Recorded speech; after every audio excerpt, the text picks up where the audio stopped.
khale tu ni khala na ku nem te ko lo kai sal jisu thai da lo bi po thu la kha kan pe zom sal ding tu tu mi kan se sam ding mi bible bung chang chu mathai bung sari chang sari sin chang thai khat kan lak khasi hi mi bible bung chang hi zum tu tam tak le thu sim tu tam pin kan ban so thau mi si i dilu nan nga ding holu nan boding ki bu nan sanga sang ka so on sa asring ti mi hi tam tak ne kan ma minung kan sina lo ri mani adik asi chil tha si ti kan pom thei lo mi so hol na le thu phani azel mi hang mana hin boy pa ni la di lo la pek na siring tin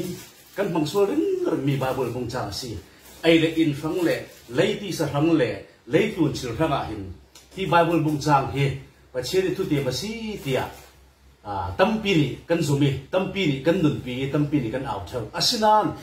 chumi thu la pol bo bo chu mathai bung ruk cha pul huan nga isin chang som thum le chang li tiang kan laka khan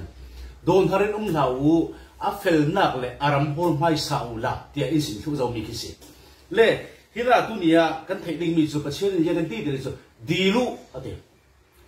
somna in pe chun pek nan siringati thu tiam kam na in pek la la chui sin aron rebet mi chu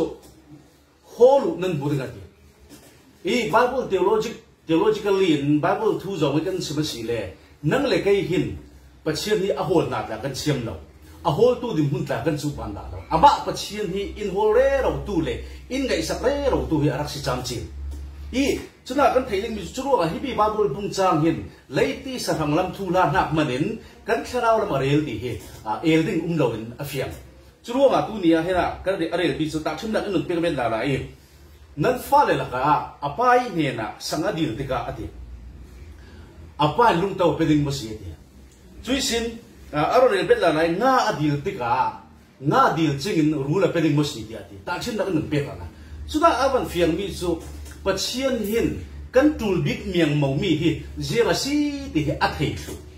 ape hi adu tuk lo ma chu man chu silawin chang lai khatna kan jeng ati namma milai mi sual pol malin chu ke ki chil tha pek nan chiama si a chun wani nan fa chun jiang tukun so chil cha tam pi aro pe lai ring ti ati arel du tuk mi sa chu yang si ti le pachien ne ra hin adil na chiam na pa wari ummi na pa kai ma ni na adil na chiamo ti inun sin na khase chu ro tu nia toi ten tha ka lo pek bu mi chu pachien ne na mitli thon mo chin lung tak thon asilo le ket kwei chin lung thon na dil mi kha zir si ti mi kan nik sak ding ka lo du sak sak fa sa le ka re mi ka wan non sa fi ding pachien ne na dil re ro mi mo kha zir ha an si ti ka ban nik sak ta sa lo pai in du tak mi chu in du sak tak mi chu kan tul big miang mo mi hi in diu la in di rak chak chin ka lo pek ring ti na ka si tong dang zongai kam ban de si le kai hi alo ngai sak tu alo sar siam tu ta ka si alo ngai sak tu ta ka si alo ho re ro tu ta ka si rundam na si thai na de chil tul mua bo khal chu atua thok tu kai ma ka si chui ka tu mi mang in nang mai thal na pek ka lo do si ti in ti na ka si jisu tong tam tam ki kam ma ka si le mi fa pa chu a lo mi holding le run ding ara chung kai chu nun luang liam nan dai thela dingi ara tu khal ka si tia jisu khal in ti chui sin chin lung ket koin ama hi la pan tu pol mo mo chu zau man a fiel da lo si ti khala in ti la la chui ro ma tu nia toi ten tha lo pe mi chu